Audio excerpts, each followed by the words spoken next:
Libertad y Desarrollo y Pauta les dan la bienvenida a su ciclo de encuentros, Proceso Constituyente, la hora de los contenidos.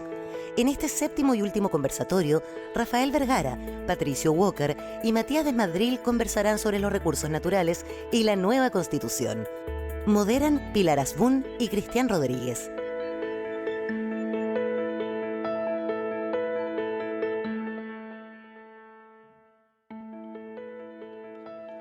Muy buenos días.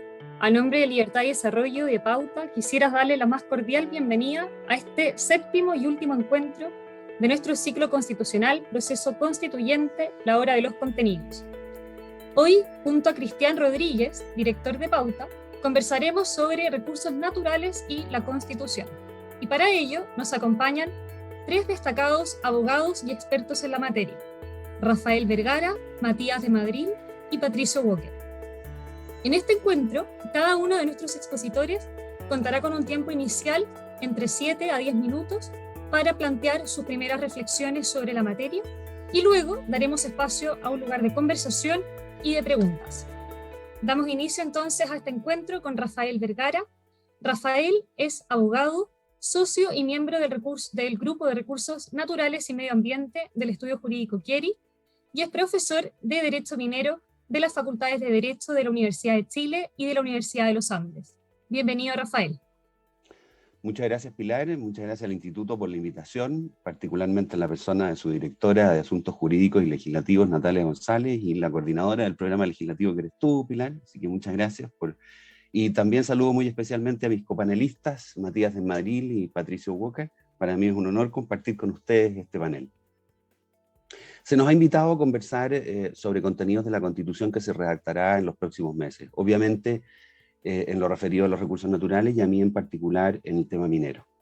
Partiré por recordar lo que ha sido el aporte de nuestra minería a nuestro país, y luego qué normas, a mis juicios, debieran existir en la nueva Constitución, y finalmente algunos aspectos que podrían mejorarse a nivel legal.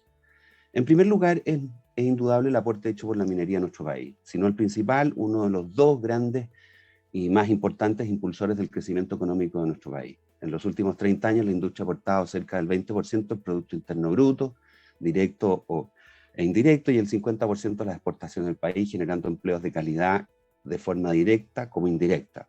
Cientos de miles de chilenos y chilenas se han visto beneficiados por la minería, mejorando no solo su calidad de vida, sino que apoyando a sus familias a mejorar sus niveles de bienestar, accediendo a una mejor educación y salud. La minería nos ha prestigiado internacionalmente, poniéndonos en un lugar de excelencia a nivel mundial, lo que nos enorgullece a todos los chilenos. En los últimos 30 años, la industria minera ha pagado impuestos al fisco en el orden de los 105.000 millones de dólares, pero sería mezquino, a mi juicio, y errado mirar eso solo como contribución, ya que de forma indirecta la minería ha tenido efectos multiplicadores extraordinariamente positivos sobre el resto de la economía. Por cada dólar generado por la industria, se estima que en las comunidades locales, la región y el país obtienen el equivalente entre 1 o 2 dólares adicionales, entre pagos de impuestos, empleos directos e indirectos, el desarrollo de múltiples proveedores especializados, etc. Se han desarrollado las regiones y comunidades locales donde se localiza la minería, se ha invertido en infraestructura y en múltiples iniciativas de apoyo a las comunidades locales. La minería ha sido un impulsor relevante en el desarrollo de la institucionalidad ambiental, en el perfeccionamiento de la regulación laboral en temas de salud y seguridad ocupacional, y en otros cambios institucionales y regulatorios que tuvieron un positivo impacto en prácticamente todos los sectores de la economía. En dos palabras, nuestro país es otro a como era hace 30 o 40 años atrás, y eso se debe en parte importante al aporte de la minería. Este ingente desarrollo de nuestra industria se ha debido principalmente a que, punto uno, obviamente estamos dotados de riqueza mineral. Punto dos, nuestro país ha ofrecido un modelo institucional que ha generado confianza y entregado certeza y estabilidad a los inversionistas chilenos y extranjeros sin discriminación. Y punto tres, ha habido una demanda creciente de los minerales, particularmente del cobre. Respecto a los puntos 1 y 3, poco podemos controlar o intervenir decisivamente, pero respecto al punto 2, la institucionalidad, nos la dimos los chilenos.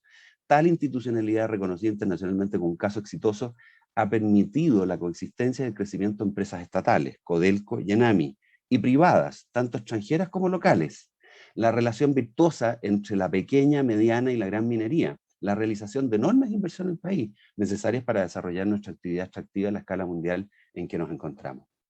Por supuesto que el advenimiento de la democracia a partir de 1990, la estabilidad política y la paz social desde esos años se tradujo en un bajo riesgo país, lo que unido al nuevo ordenamiento jurídico minero dictado en los 80 o 90, ha impulsado y multiplicado la minería y con ello el desarrollo y crecimiento de nuestro país, de nuestro Chile.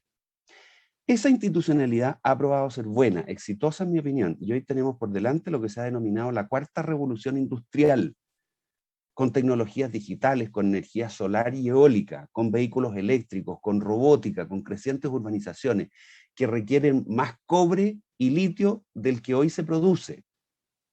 La minería está en el centro de esa revolución y tenemos que aprovechar esa gran oportunidad para seguir produciendo mineral de manera aún más eficiente, descubrir más minas, ponerlas en producción y todo ello de una manera sustentable, con especial énfasis en la protección de la salud y seguridad de las personas, en relaciones comunitarias potentes que vivan los beneficios de la minería, con la provisión y el cuidado del agua, de la energía limpia y de la biodiversidad, y la reducción y disposición segura de sus residuos.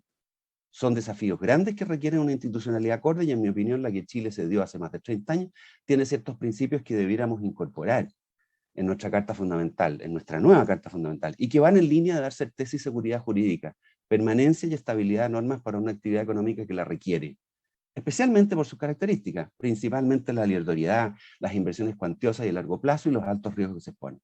Si esa institucionalidad nos catapultó a una minería de excelencia, capitalicémosla. Por supuesto que hay cosas que mejorar, como veremos en unos minutos más, pero debemos valorar la institucionalidad que nos hemos dado y que con los ajustes o simplificaciones adecuadas nos pueden preparar para esos desafíos de la cuarta revolución industrial. ¿Cuáles son entonces los principios que deberán existir respecto a la minería en nuestra Constitución? Base de la institucionalidad que he mencionado, estos principios tienen, a mi juicio, muy buenas razones históricas, económicas y características especiales de la minería que justifican su existencia. El primero es el dominio del Estado sobre las minas, de carácter público especial, pues si bien es absoluto, exclusivo, inalienable e imprescriptible, sobre las mismas minas pueden constituirse concesiones mineras de carácter judicial sin quedar sujetas al arbitrio de la autoridad pública. En segundo, recordemos que esa norma está vigente desde la introducción a la Constitución del 25 por la Ley 7.450 de 1971. El segundo principio es el dominio separado del de las minas y concesiones mineras del terreno superficial. Este principio permite la convivencia ordenada entre el Estado dueño de las minas, el concesionario minero que las explora y explota y el propietario de la superficie. Es base de numerosa jurisprudencia que rechaza la denuncia de obra nueva y que exige servidumbre u otro título para usar el predio superficial. El tercer principio se refiere a los terrenos superficiales que quedan sujetos a las obligaciones y limitaciones que la ley señale para facilitar la exploración, explotación y beneficio de los minerales. Este principio es el fundamento constitucional de la limitación al dominio de los predios superficiales y la posibilidad de constituir servidumbre minera. Además, es base de numerosa jurisprudencia sobre servidumbre.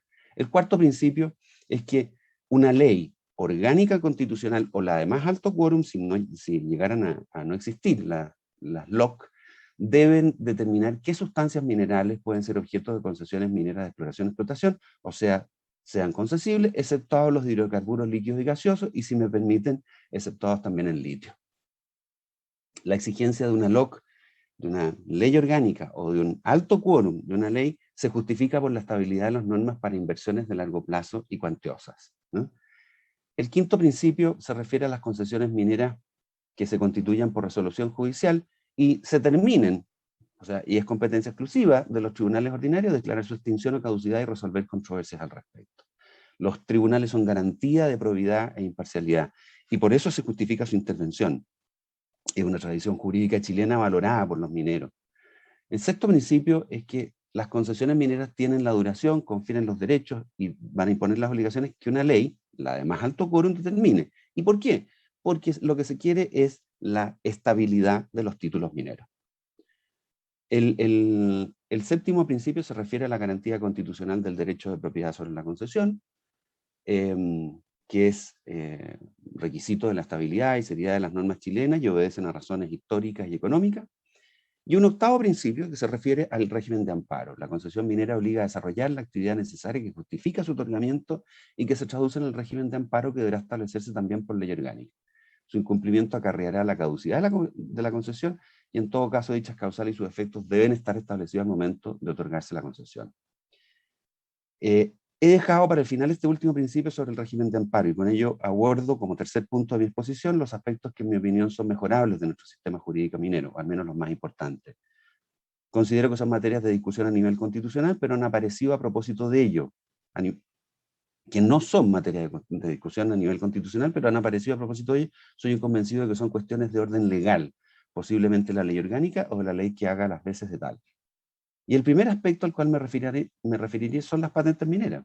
Desde hace tiempo a nivel de la industria he visto un cierto consenso en cuanto a que el monto de las patentes mineras es bajo, y con ello no se satisface indirectamente el interés público que justifica el otorgamiento de la concesión, produciéndose además dos fenómenos, porque no se exploran y menos se explotan todas las concesiones mineras otorgadas, y hay concentración de concesiones mineras en unas pocas compañías que no permiten a otros actores entrar a explorar lugares que están tomados por concesiones inactivas. Esto no puede ser. Y se plantea entonces un aumento significativo progresivo del monto de la actual patente de manera de desincentivar la mantención de concesiones sin actividad, similar a lo que ocurre con la patente por no uso de los derechos de aprovechamiento de agua, y terminar con las rebajas a aquellas concesiones mineras que sobre salares, sustancias minerales no metálicas y placeres metalúrgicos. No soy partidario de incorporar en la ley y tampoco en la Constitución como sistema de amparo el trabajo o cierta inversión mínima anual. Considero que sería un grave retroceso y se apartaría de lo que ha sido elogiado como una ventaja de nuestro sistema, además de introducir la eventual discrecionalidad y o arbitrariedad funcionaria para la revisión de su cumplimiento. Sí podría establecerse la posibilidad de disminuir las patentes incrementales si se acreditan gastos en exploración o explotación. El segundo aspecto al cual me referiré son las concesiones para explorar. Se propone asignarle una duración única de 6 años, estableciendo una prohibición de renovar, ¿no?, la misma área por el concesionario con concesiones de exploración sucesivas, cuestión que hoy día se hace bastante frecuentemente. Y el tercer aspecto al cual me referiré es el royalty minero. En los últimos meses, a propósito de la necesidad de recursos de la pandemia, le ha impuesto al Estado una necesidad de contar con mayores recursos. Y se reactivó a propósito de eso una moción parlamentaria para imponer un royalty, con una tasa ad valorem de 3% sobre las ventas. En la actualidad existe un impuesto específico a la actividad minera, IEAM, sobre el margen operacional, con tasas progresivas que van desde el 5 hasta el 14%.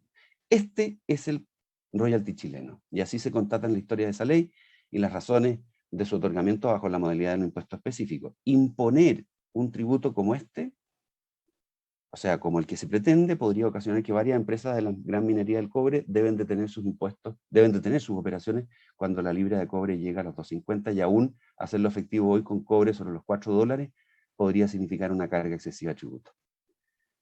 Para que nuestro país siga siendo competitivo a nivel internacional, para que siga existiendo la voluntad de invertir localmente, es indispensable que exista un equilibrio entre los mayores ingresos posibles para el Estado. Y soy partidario de eso. El Estado tiene que tener la mayor cantidad de ingresos posibles. Y al mismo tiempo una tasa efectiva de impuestos a los productores mineros razonable y comparativa a nivel internacional. Con eso, les agradezco estos minutos. Muchas gracias, Rafael. Agradecemos muchísimo tu presentación. Y ahora, siguiendo con esta estructura del esquema previsto, escucharemos a Matías de Madrid. Matías es abogado, socio de Carcelendes, Madrid, Guzmán y Tapia Abogados, ex director general de Aguas, profesor de Derecho de Aguas del ELEN de la Universidad Católica y el diplomado de Recursos Naturales de la Universidad de los Andes. Matías. Bueno, me sumo a los agradecimientos que hacía Rafael. Un gusto estar conversando con ustedes, especialmente agradecer a Natalia González por su invitación por parte del IRTA de Desarrollo a conversar de este tema tan relevante. El desafío es en estos pocos minutos no solamente cumplir como lo hizo Rafael en esta exposición que nos han pedido, sino también abordar un tema que es enormemente complejo, como yo quisiera enfocarlo hacia el agua como recurso natural. Quisiera hacerlo sobre 3 puntos, sobre un diagnóstico de la situación en la cual se encuentra el agua en nuestro país, también con una perspectiva más global, el agua en la Constitución, y un tercer punto de algunos planteamientos que se han visto hacia la nueva Constitución en lo referido al agua. Entonces, respecto al diagnóstico, la pregunta, bueno, ¿en qué situación está Chile? ¿En qué situación está Chile respecto al agua, respecto a su institucionalidad, para efecto de someternos, digamos, a esta discusión constitucional que ya parte? el punto de vista del contexto global, la gestión sostenible del medio ambiente y los recursos naturales, entre ellos el agua, es crucial para el crecimiento económico y el bienestar humano. Los recursos naturales, las cuencas hidrográficas, los paisajes terrestres, marinos, son bases para el crecimiento sostenido, inclusivo para la seguridad alimentaria, evidentemente fundamental para la reducción de la pobreza. Estas, ¿cierto?, preocupaciones, estas características han significado que hoy día hay un compromiso, hay una preocupación a nivel mundial respecto a la protección del medio ambiente, hay una percepción de interdependencia sistémica y también la necesidad de hacer cuestiones, ejecutar acciones para ser más resilientes frente a los efectos del cambio climático, y demostraciones de esto ya hay varias. Existe un plan de recuperación europeo en base o con énfasis en la acción climática, el Green Deal. Estados Unidos acaba con este cambio de gobierno, ¿cierto?, de retomar el Acuerdo de París. Existen acuerdos de la Unidad Económica Europea con Japón de evitar el dumping ambiental hacia una carbono neutralidad, y también China va en la misma línea. Eso, digamos, a nivel global. ¿Cuál es la situación chilena? Chile ha tenido en la última década particularmente una sostenida disminución de la disponibilidad de agua. Ha habido una enorme sequía y los efectos del cambio climático también están documentados. Se ven que Chile está en una situación bastante, digamos, afectada y con riesgos futuros que, según el Instituto Internacional de Recursos Naturales, ha situado Chile a nivel, en primer lugar, de riesgo en materia de agua en la región, en Latinoamérica, y a nivel 18 en términos, digamos, globales, lo cual es una constatación de que Chile enfrenta un desafío respecto a la disponibilidad natural.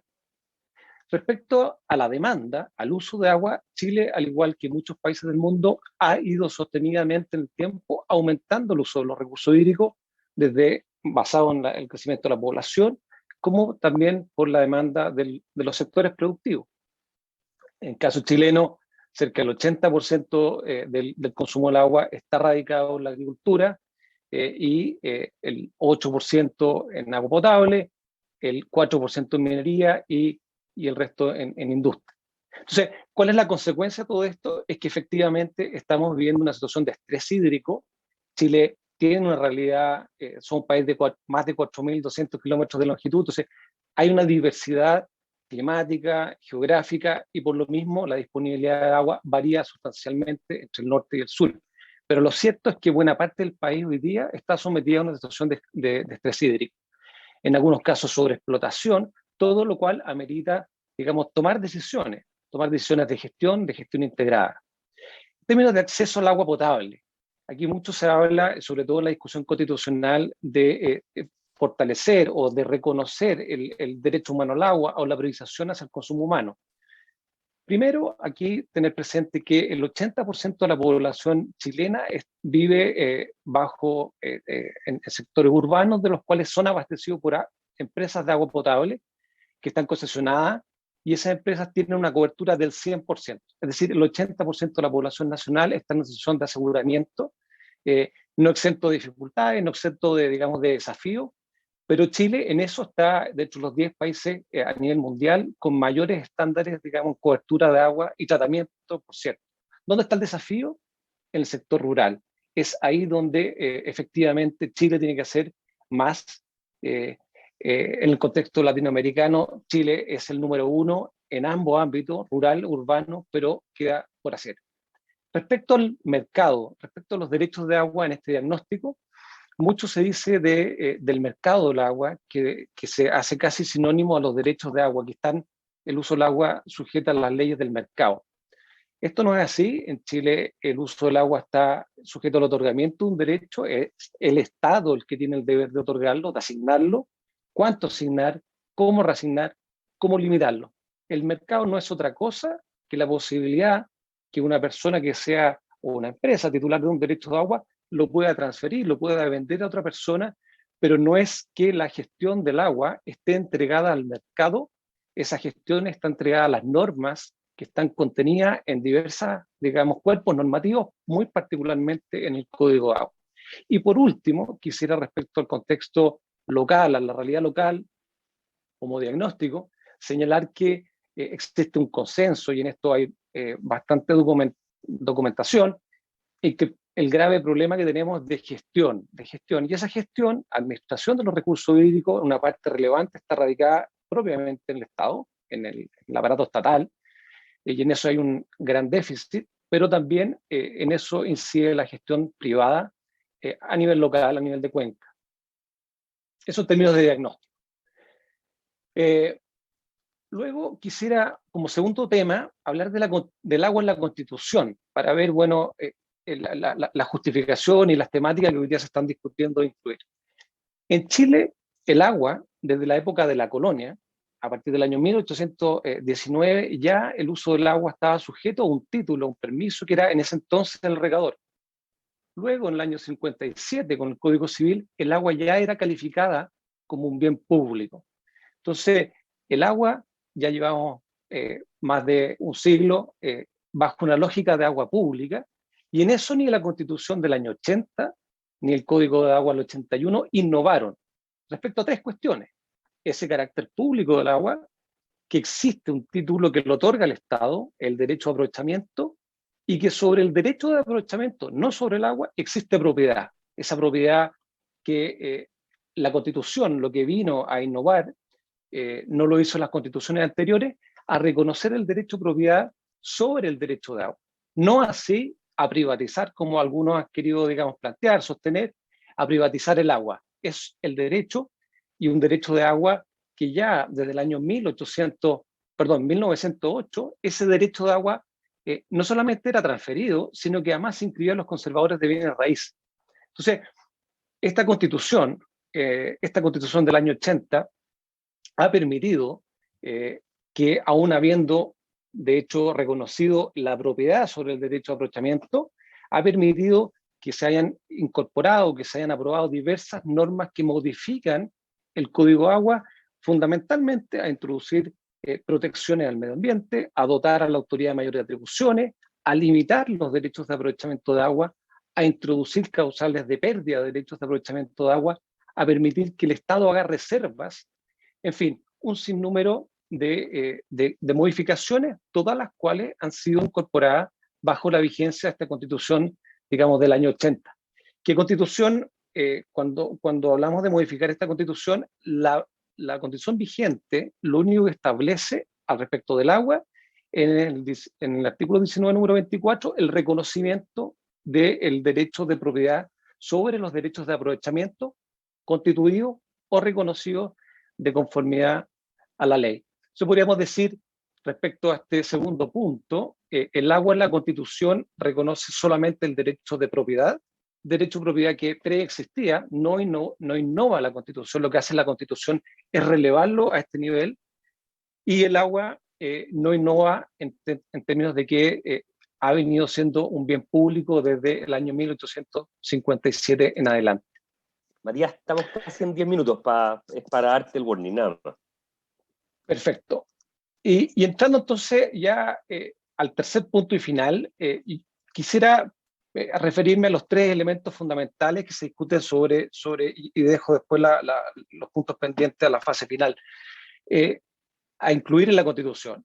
Primero, elevar a rango constitucional el carácter de bien nacional de su público. La pregunta es acá, si bien es relevante que quede debidamente, digamos, reconocido ese carácter público, ya está en nuestra legislación. La pregunta es si elevando el agua a este carácter, si respecto a otros bienes públicos o otros recursos naturales debiésemos de tener la misma discusión. Me parece que, digamos, inocuo refleja una necesidad. Respecto a la priorización del consumo humano, aquí hay que tener cautela. ¿Por qué? Porque si bien Chile suscribió el derecho humano al agua, la pregunta es, ¿de quién es este deber? ¿Quién lo debe asegurar o quién lo debe garantizar? ¿Dónde? ¿Cómo? Una cosa podría ser hablar de la priorización al consumo humano, que existe absoluto acuerdo transversal, y otra es el reconocimiento del derecho humano al agua, y ahí el Estado es quien tiene fundamentalmente un gran deber. Y por último, y con esto termino, sobre el derecho de propiedad.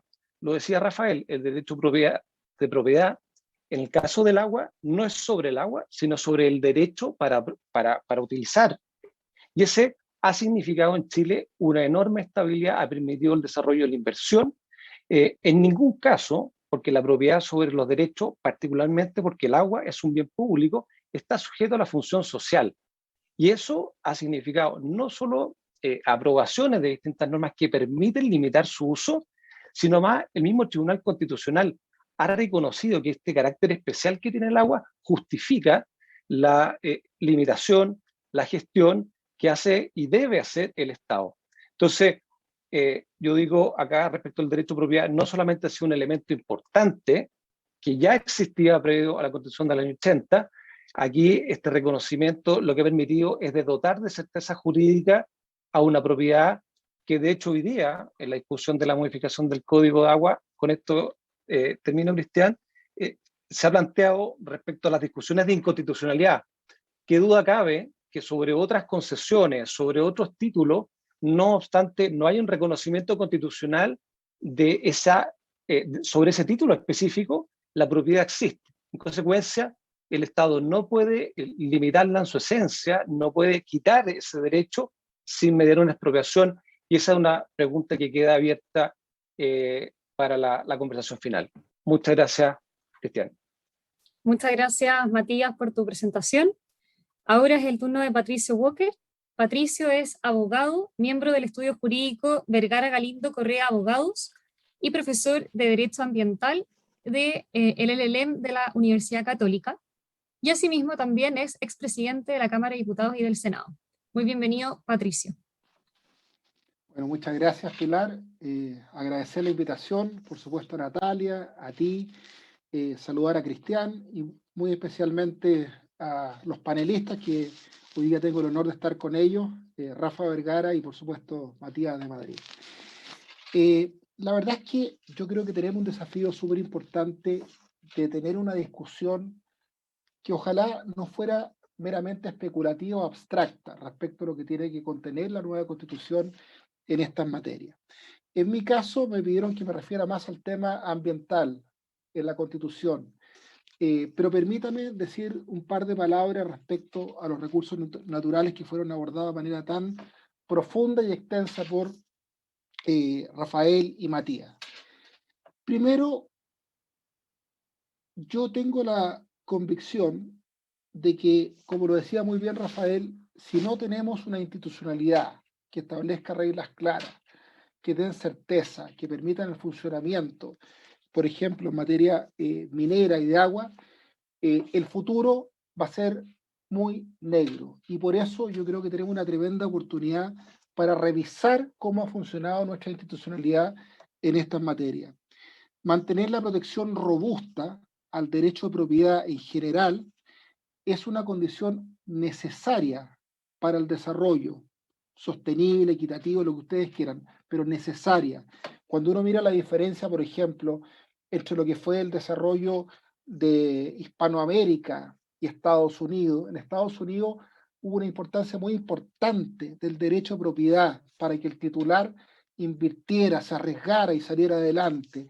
Y por eso tenemos un país, ¿cierto?, que tiene un producto mayor a todo lo que suma nuestro continente, América Latina. Respecto a las minas, porque recordemos que la Constitución no regula el tema de recursos hidrobiológicos, los bosques, minas y agua, ¿cierto? Son los recursos naturales. Yo estoy de acuerdo en lo que dice fundamentalmente Rafael, así que no me voy a extender. Solamente reiterar que hay que mantener el dominio, ¿cierto?, sobre los yacimientos mineros, con todas las características que decía Rafael, absoluto, exclusivo, inalienable, imprescriptible, y recordar que eso viene, como lo decía Rafael, del año 71, el gobierno de la Unidad Popular, cuando se nacionaliza el cobre. La Junta de Gobierno no recogió la propuesta del dominio eminente, ¿cierto?, del Consejo de Estado, de la Comisión Ortúzar. En consecuencia, ¿para qué ser más papista que el Papa si hoy día se garantiza el dominio del Estado, ¿cierto?, sobre las minas y se protege naturalmente el derecho de propiedad del concesionario, una propietización, ¿cierto?, de este derecho. La regulación en Chile es extensa en materia minera, como en México, por ejemplo. Eso es excepcional. Pero a pesar de que sea extensa y la Constitución probablemente tiene que ser un poco más sintética, yo creo que hay que mantener la redacción actual para que el inversionista en materia minera siga, valga la redundancia, invirtiendo. Si uno mira las cifras, por ejemplo, Rafael dio muchas cifras, pero si uno compara el Zaire, Zambia, Chile, uno mira que el año 71 Chile representaba el 13% de la producción mundial de cobre, Zaire y Zambia el 20%. El año 2000 Chile representó el 35% y esos países solamente el 3%. Y sin institucionalidad, sin reglas del juego claras, esta inversión no habría sido posible en nuestro país. En suma, soy partidario de mantener, y lo digo sin ningún complejo, las normas de orden público minero que establece nuestra Constitución. Me parece inteligente lo que plantea Rafael de subir el monto, el valor de las patentes mineras, además un mecanismo limpio, que no tenemos problemas constitucionales, además es práctico, porque recordemos que muchas empresas tienen invariabilidad tributaria, ¿cierto?, desde el 2023 al 2029. En consecuencia, si alguien quiere llegar recursos con un royalty para ahora, eso simplemente es demagogia, porque eso no va a ocurrir, ¿ya? Entonces, solamente reiterar aquello. Cuando yo era diputado a la Cuarta Región, y recuerdo lo que era Salamanca, lo que era Illapel, antes de Pelambre, y lo que son ahora, cómo la gente salió de la pobreza. Por eso, y lo digo sin ningún problema, creo que Dominga, que tiene más de un 60% del apoyo de la gente del norte de la región de Coquimbo, va a ser una palanca fundamental si es que se hace el proyecto, ojalá, para el desarrollo de la región, sobre todo Coquimbo, La Serena, La Higuera, etc. Respecto al agua, hay un cuestionamiento creciente por la concentración de la propiedad de los derechos de aprovechamiento de agua, por la forma en que se asignan. Estamos en un contexto complicado, lo decía muy bien Matías, hay mayor demanda de agua y menos oferta, sequías, estrés de los recursos hídricos. Yo soy partidario de, primero, y esto no es idea solamente mía, lo trabajamos con un grupo de profesores de la Católica, que ayer entregamos una propuesta a través de un seminario, que lo pueden ver ahí en el centropolíticaspublicas.cl, nuestra propuesta en materia medioambiental y de recursos naturales. Bueno, elevar a rango constitucional lo que hoy día ya establece el Código Agua y el Código Civil, ¿cierto? El bien nacional de uso público. Dejar a la regulación, a la ley, todo lo que tiene que ver con los modos de constitución, ejercicio, extinción de los derechos de aprovechamiento de agua. Tercero, reconocimiento del derecho humano al agua, como en el México, en Eslovaquia. Recordemos que hoy día los tribunales, para bien o para mal, ya están fallando. Uno puede criticar las formas, ¿cierto? El caso de Nogales era un juicio entre privados, pero establecieron que la municipalidad de Nogales tiene que entregar 100 litros por segundo a las familias, a las personas, ¿cierto?, que están en esa comuna. Esa no puede ser la solución. Tenemos que establecer el deber del Estado para, como lo decía Matías, otorgar derecho de agua a las personas, sobre todo en el sector rural, donde tenemos el mayor problema. Prioridad del uso para consumo humano y saneamiento, estoy de acuerdo. Deber del Estado velar por la utilización racional y aprovechamiento adecuado de los recursos naturales, como el agua, eso lo establece España. Me voy al tema ambiental. Básicamente, quiero señalar que tenemos un buen punto de partida. El artículo 19, número 8 de la Constitución, en su época fue visto como algo innovador. Si uno se sale del contexto político en que se dictó la Constitución, pero revisa el 19, número 8, la garantía constitucional del derecho a vivir en un medio ambiente libre de contaminación, uno se da cuenta que fue muy innovador, establece el deber del Estado de preservar la naturaleza, el deber del Estado de velar para que se respete este derecho, etcétera, etcétera. En consecuencia, tenemos un buen punto de partida. Jaime Guzmán, en su minuto, propuso que hubiese un derecho, se hubiera garantizado el derecho de vivir en un medio ambiente sano o adecuado, no libre de contaminación. Esto es una discusión interesante, ¿eh? Yo creo que Jaime Guzmán acertó en eso, porque España después de hecho así lo estableció, porque alguien puede sostener que no hay contaminación, si no se infringen normas, por ejemplo, de calidad. Eso en algunas ocasiones los fallos de los tribunales así lo establecieron. Después el Tribunal Constitucional ordenó este tema, al decir que si no hay normas de calidad, pero hay contaminantes, igual se puede recurrir de protección por afectar el derecho a vivir un medio ambiente libre de contaminación. Pero esa puede ser una buena fórmula si queremos innovar y establecer el derecho a vivir un medio ambiente sano o adecuado, como hoy día lo establece España. Esta garantía tiene un carácter antropocéntrico, ¿cierto? La Constitución asegura a todas las personas, no a las plantas, no a los animales, el derecho a vivir en un medio ambiente. Bueno, Laudato Si nos dice el Papa Francisco que tenemos que proteger las especies y los ecosistemas en una relación armónica con los seres humanos. Yo estoy totalmente de acuerdo, pero eso no significa que en la Constitución establezcamos el derecho a la Pachamama, ¿cierto? Como en Bolivia o Ecuador, sino que establezcamos el deber del Estado y además, creo yo, de las personas para cuidar la naturaleza, para cuidar la preservación y la conservación ambiental. Un deber del Estado activo, pero no establecer el derecho, ¿cierto?, de las plantas, no obstante que hay que, obviamente, protegerle, y para eso tenemos muchas leyes que esperamos se sigan enriqueciendo. Después, el tema de los principios, hay una discusión. Si establecemos o no en la Constitución los principios preventivos, precautorios, contaminador pagador, el que contamina paga, ¿cierto? La distribución justa y equitativa de las cargas y beneficios ambientales, para evitar, ¿cierto?, las zonas de sacrificio, etcétera, etcétera. Yo creo que ahí tenemos una discusión que va a estar muy presente en la convención.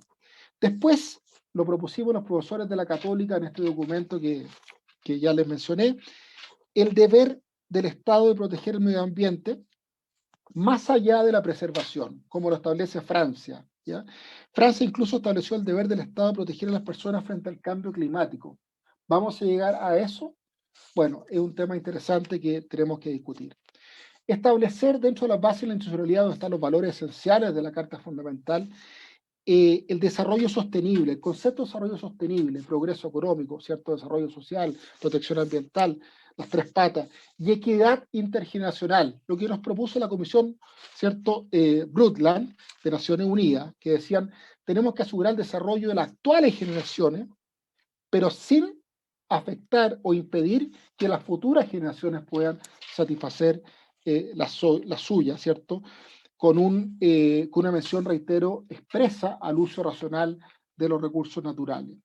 Y establecer finalmente el deber de las personas de cuidar la naturaleza, como dice la Constitución de Uruguay, participar en la conservación, preservación, mejoramiento del medio ambiente. Es importante que además la Constitución promueva el acceso a la información y la participación de las personas en los temas ambientales, en los procesos, como en Uruguay, principio 10 de la Declaración de Río, no obstante que hoy día la ley se hace cargo de eso. Y en Chile hay participación ciudadana, hay que mejorarla. Tenemos tribunales ambientales, el sistema de evaluación de impacto ambiental, tenemos superintendencia de medio ambiente bastante independiente que fiscaliza, sanciona, ¿cierto?, y que ve el cumplimiento y sigue el cumplimiento de la RCA, resolución de calificación ambiental. No es que partamos de cero, pero obviamente la Constitución puede mejorar en eso. Y concluyo diciendo que respecto de esta garantía constitucional, tenemos que dejar al legislador todo lo que es el desarrollo del concepto de medio ambiente, como hoy día se regula, ¿cierto? La contaminación es un fenómeno mutable, cuya fijación va a depender finalmente del arte y la ciencia, el arte y avance, ¿cierto?, de la ciencia. El recurso de protección que hoy día opera cuando hay una acción u omisión ilegal, ¿cierto?, imputable a una persona o autoridad determinada, tal vez podemos establecer, y eso es parte de la propuesta de la Católica que hicimos, establecer que pueda también interponerse este recurso cuando haya sujetos pasivos difusos o indeterminados. No siempre sabemos cuál es la persona, cuál es la autoridad que genera la contaminación, el efecto adverso, por ejemplo, significativo a los elementos del medio ambiente. En consecuencia, ahí podemos tal vez innovar permitiendo que se presente el recurso de protección cuando no se sepa cuál es la autoridad o la persona determinada que está produciendo la afectación, y finalmente incorporar las amenazas. Algunos dicen que esto está implícito dentro de la omisión, pero claro, para actuar preventivamente, de manera anticipatoria a que se produzca el impacto ambiental, eventualmente el daño ambiental, creo que es importante establecer que también se puede actuar frente a amenazas, como se establece ciertos recursos de acción en general, más allá de lo que establece el 19 número 8. Y concluyo diciendo que no olvidemos que tenemos una institucionalidad ambiental que ha ido mejorando de manera significativa, exponencial. Tenemos una jurisprudencia desarrollada del Tribunal Constitucional, de la Contraloría, de los tribunales de justicia. Se ha corrido el cerco en materia ambiental. Miremos cómo falla la tercera sala de la Corte Suprema.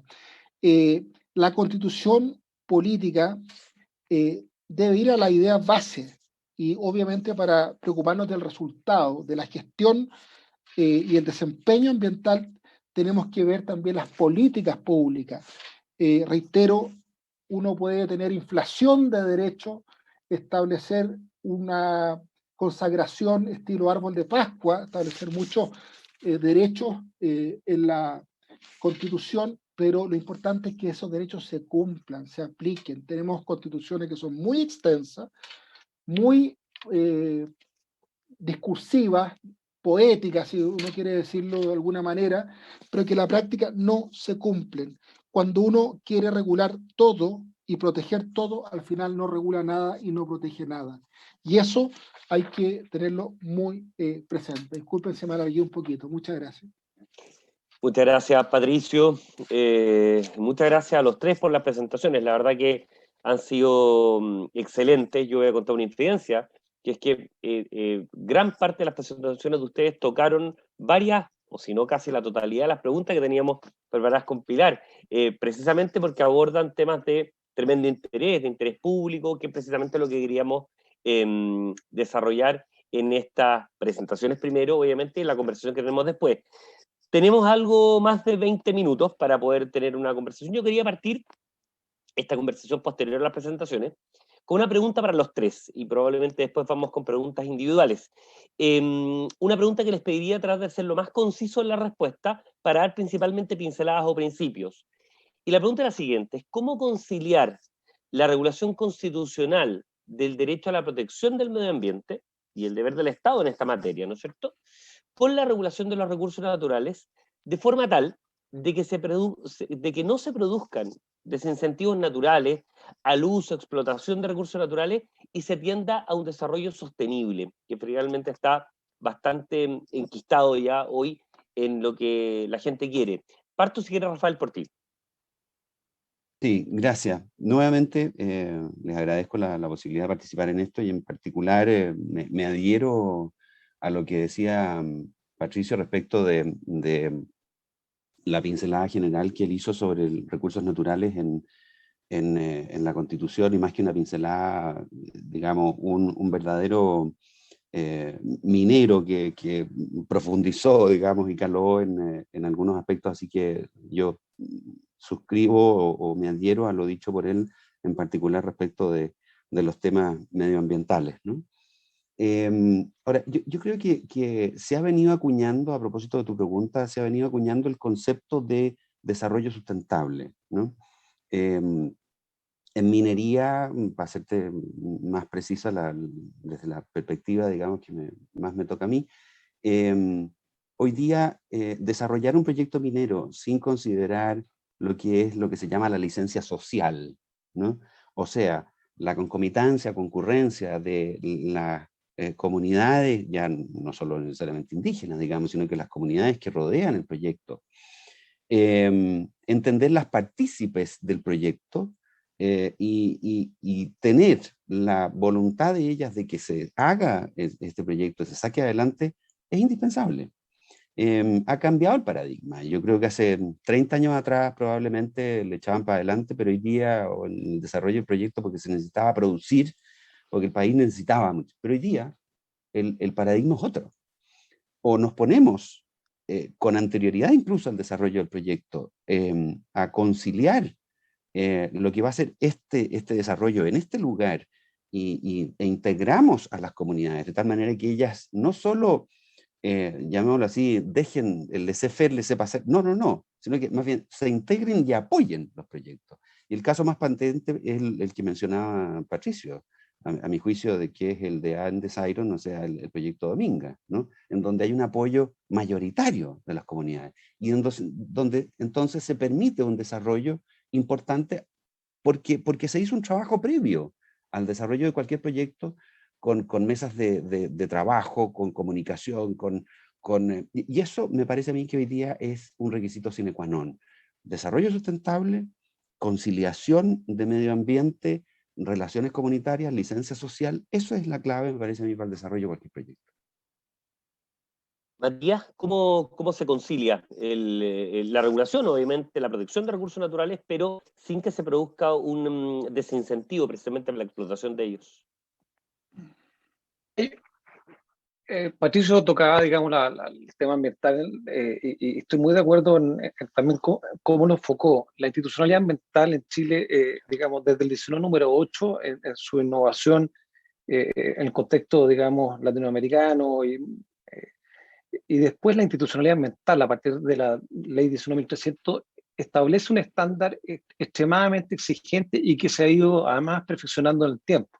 Y eso estamos hablando aquí de garantía constitucional, estamos hablando de normativa, estamos hablando de institucionalidad. Yo diría que el tema ambiental en este aspecto es un muy buen referente. Y conectándolo respecto a tu pregunta, al desincentivo, yo creo al contrario.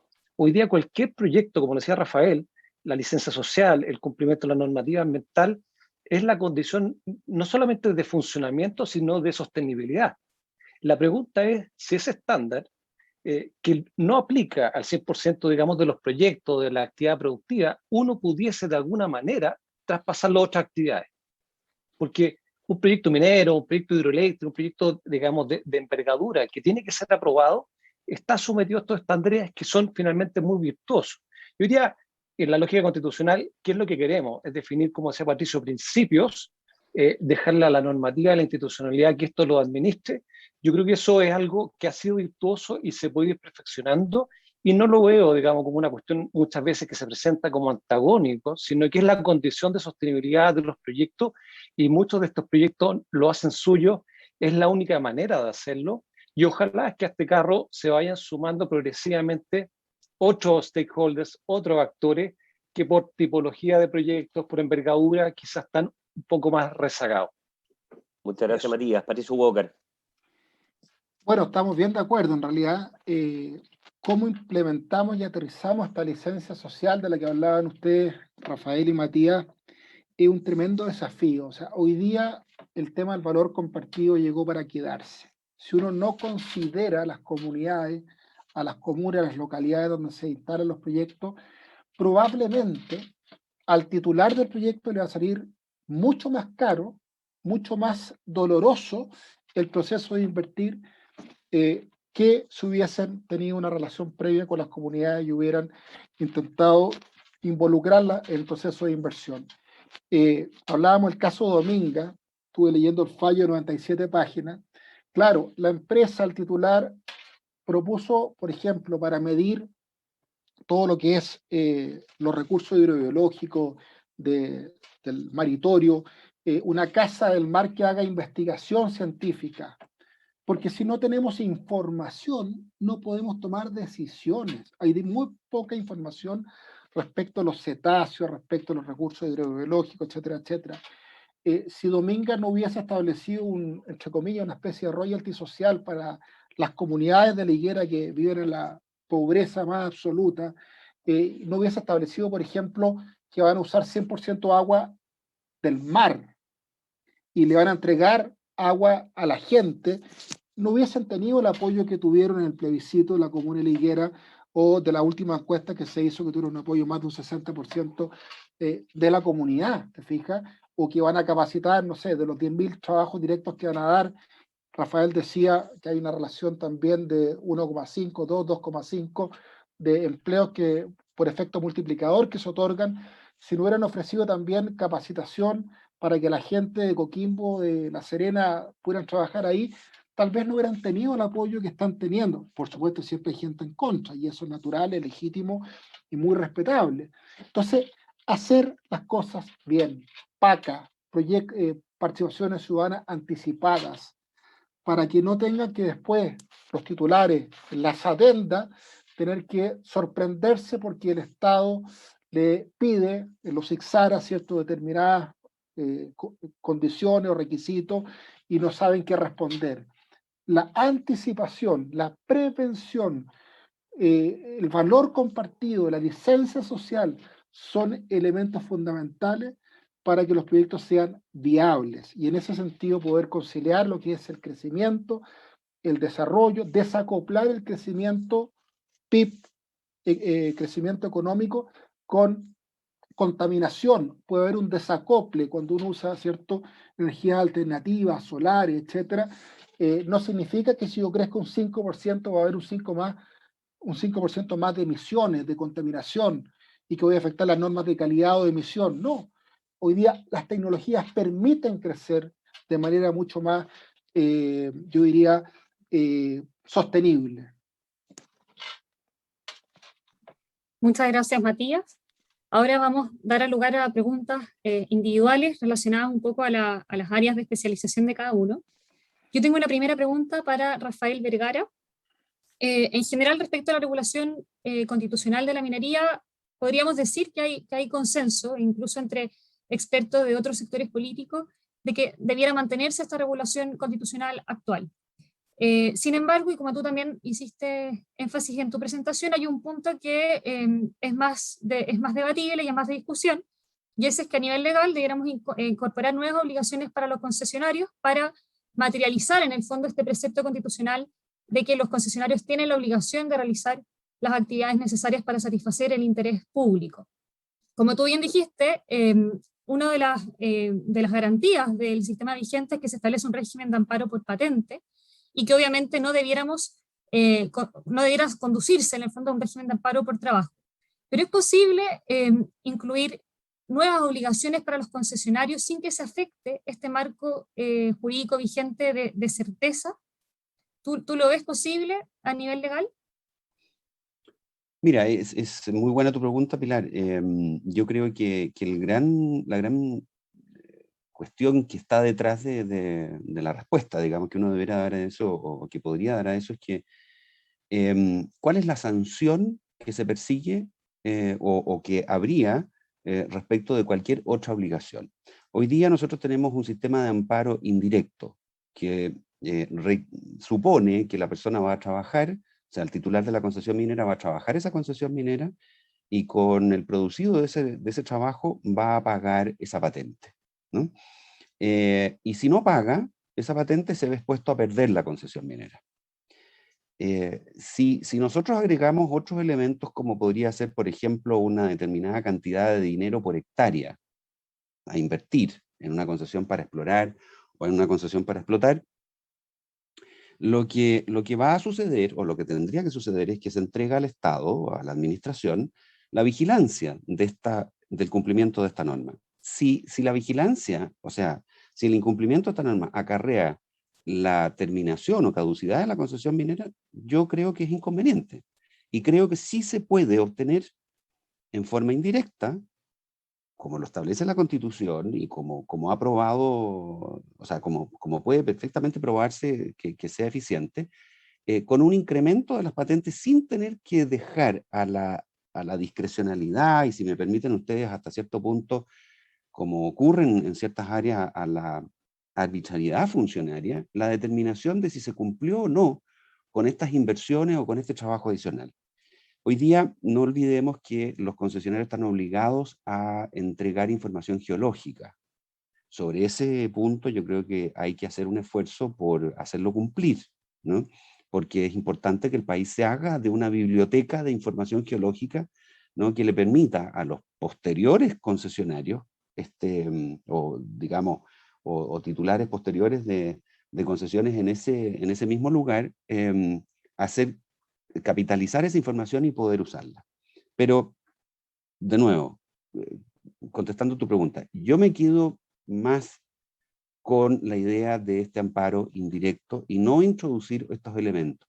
En otras partes del mundo sí se incorporan estas cosas. Yo no tengo ningún inconveniente que allá sea, pero en Chile ha aprobado que este es un buen sistema en la medida que se paguen patentes que sean razonables, o sea, que justifiquen, insisto, el otorgamiento de la concesión, porque obviamente que los niveles que hoy día se pagan no justifican, y eso hay que hacerse cargo y hay que incrementarlo. Muchas gracias, Muchas Rafael. gracias, Rafael.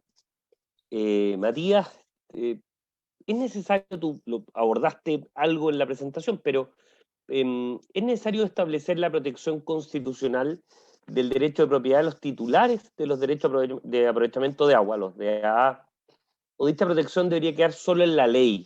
Este es un tema que cuando uno lo conversa con candidatos a constituyentes de regiones, zonas de crisis, de estrés, de escasez hídrica, la verdad que es particularmente sensible, ha salido en todos los debates que nosotros hemos organizado.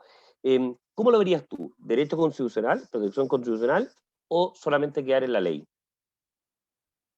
Bueno, la propiedad sobre múltiples, digamos, objetos inmateriales, o sea, derechos en este caso, o sobre cuestiones corporales, es un tema relevante y que da certeza. El agua para muchos de los proyectos que hemos hablado hoy día, es necesario no solamente para proyectos que se evalúan, se aprueban para un breve plazo, un corto plazo, sino que son proyectos normalmente de larga ejecución.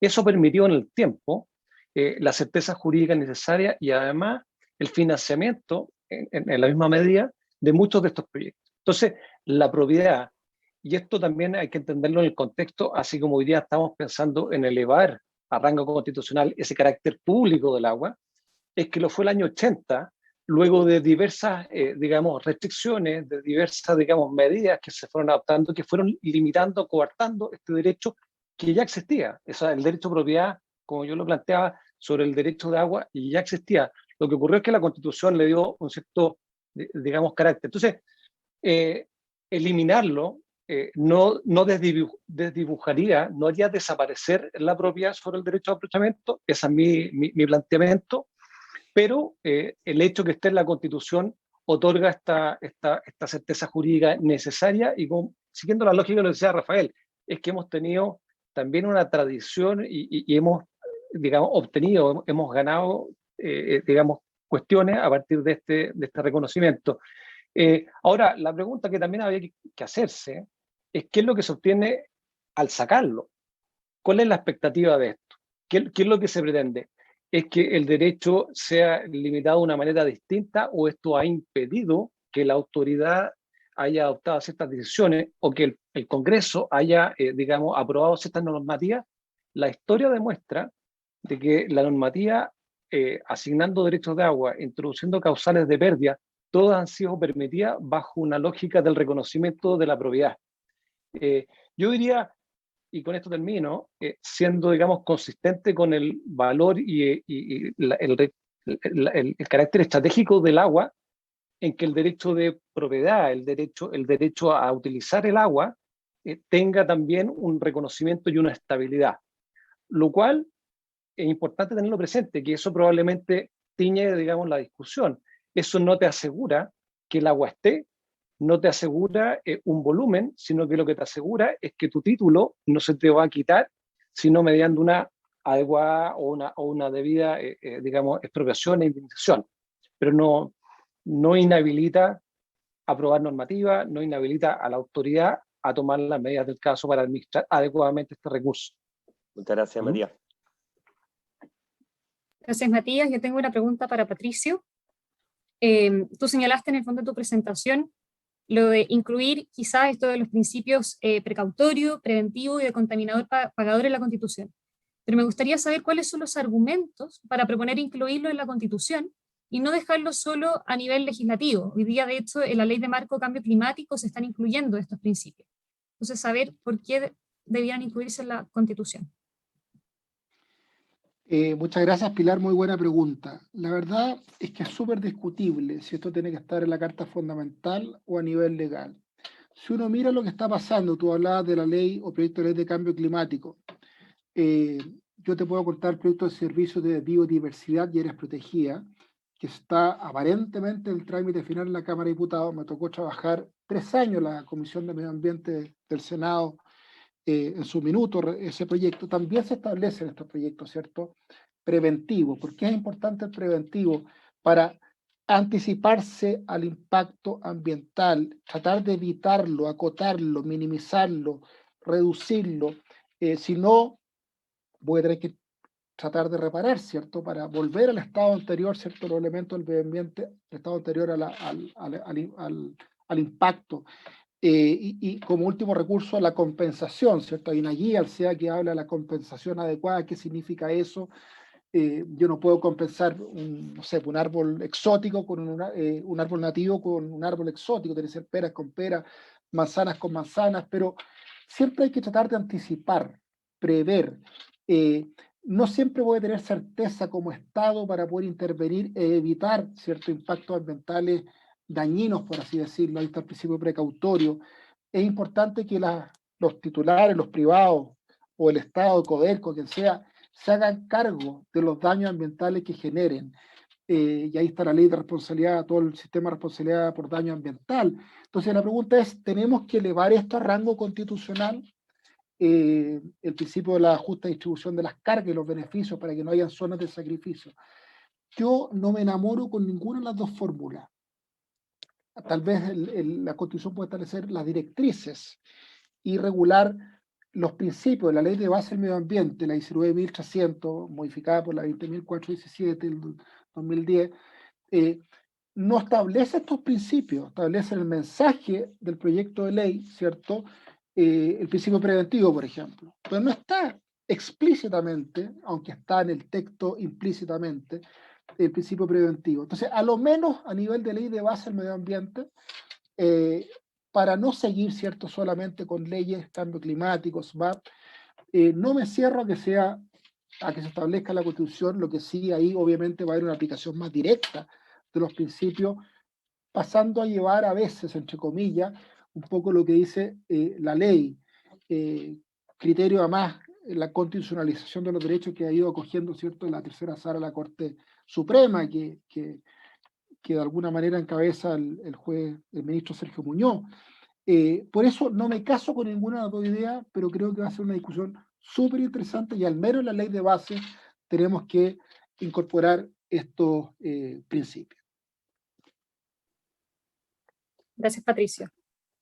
Patricio, tú planteabas durante tu presentación, queremos dar un poco la vuelta ahora a partir por ti, que la Constitución de 1980 fue relativamente innovadora al asegurar a todas las personas el derecho a vivir en un medio ambiente libre de contaminación.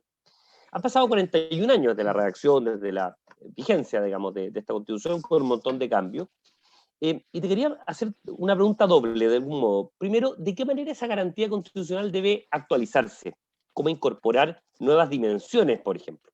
Y lo otro, si debería mantener una redacción parecida, tú algo esbozaste, o irse por ambiente sano y adecuado, por ejemplo, como el caso español, o irse por una cosa incluso más extrema, como ¿no es cierto?, protección ante el cambio climático, como se establecía en Francia, como tú planteabas. ¿Cómo debería, o por dónde debería navegar la redacción de la Constitución en esta dimensión? Primero, yo no demonizo la posibilidad que se mantenga el derecho a vivir en un medio ambiente libre de contaminación, porque reitero, no es necesario infringir normas de calidad, por ejemplo ambiental, para que uno pueda interponer, ¿cierto?, un recurso de protección. Basta que hayan contaminantes que produzcan un efecto significativo, por así decirlo, para poder presentar el recurso.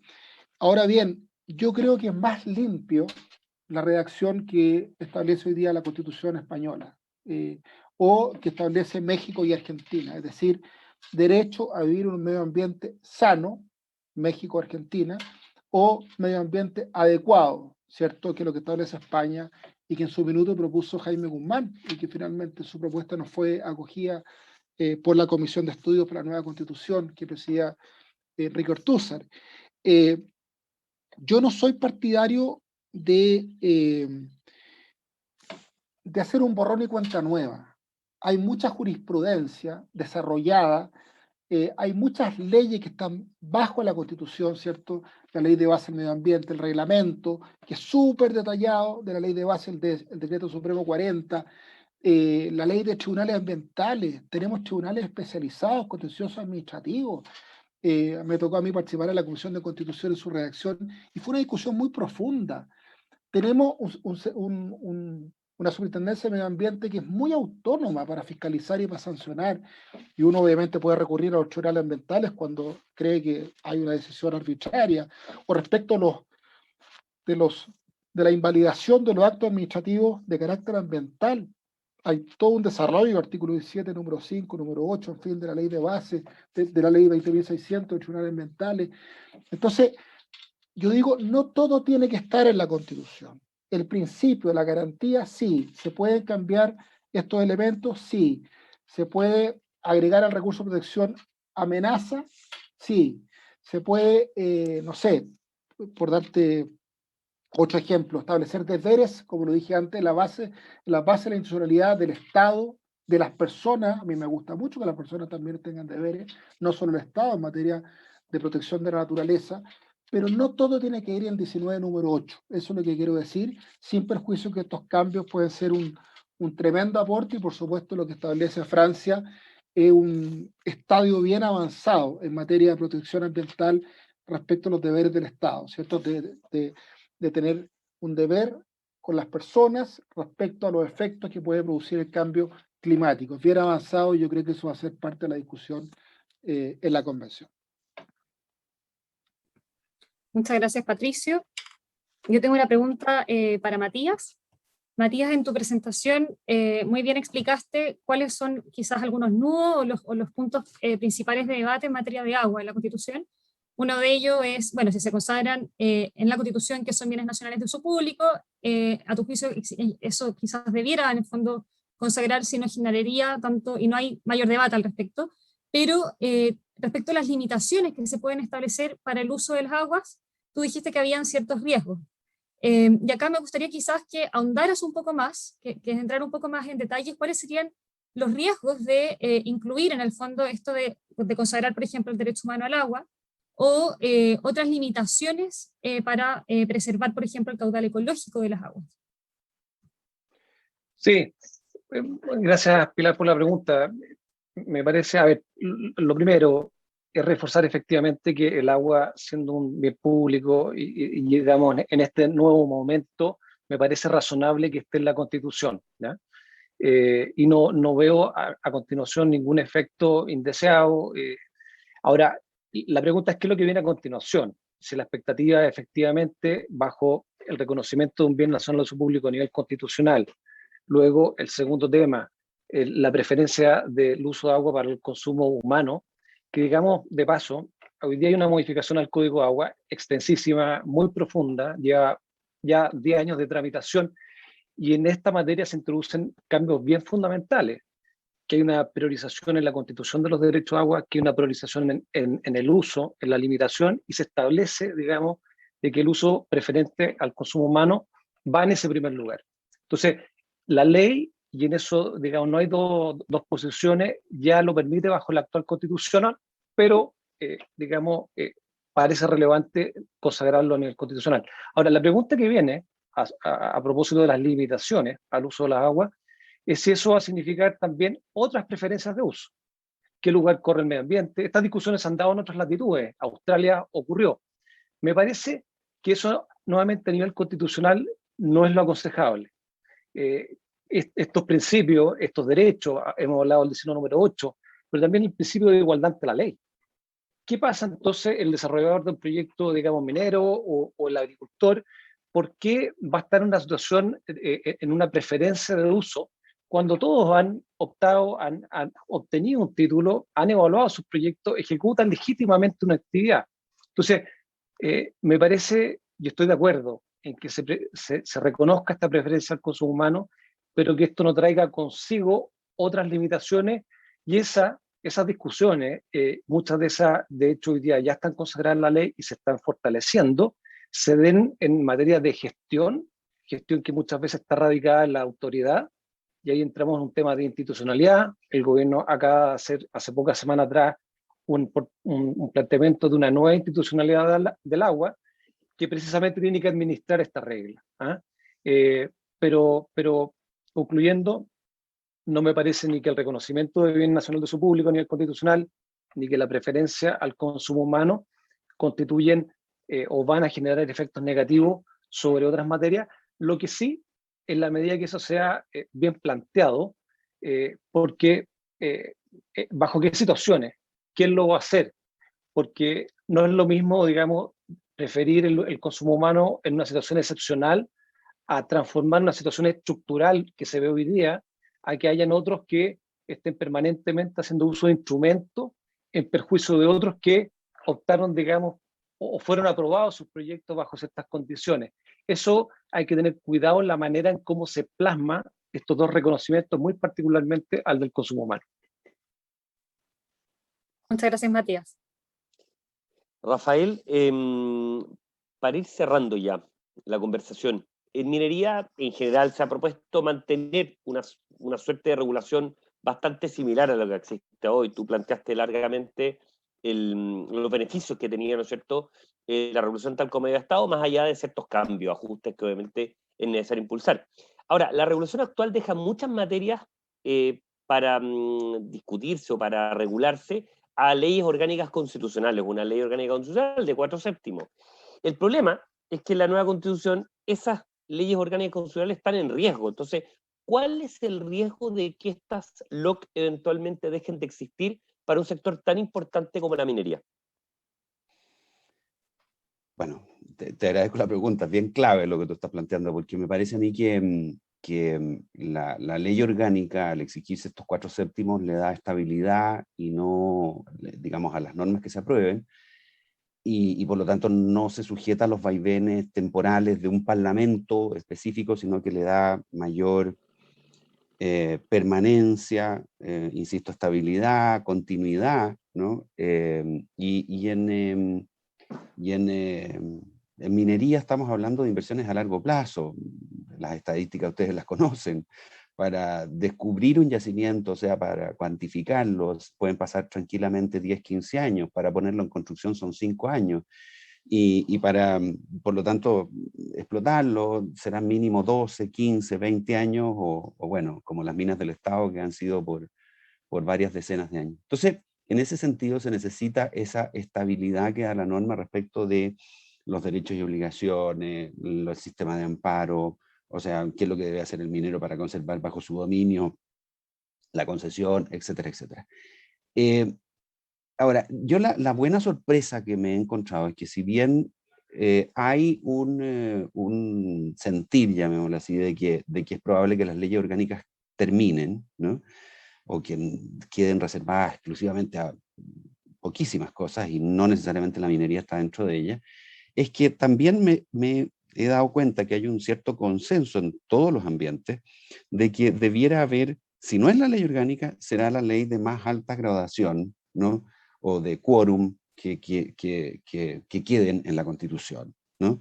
O sea, lo que me parece a mí que hay un consenso importante es que estas cosas que hoy día están, digamos, reguladas por la ley orgánica, queden a lo menos establecidas en la ley de más alta graduación, ¿no?, en el Congreso.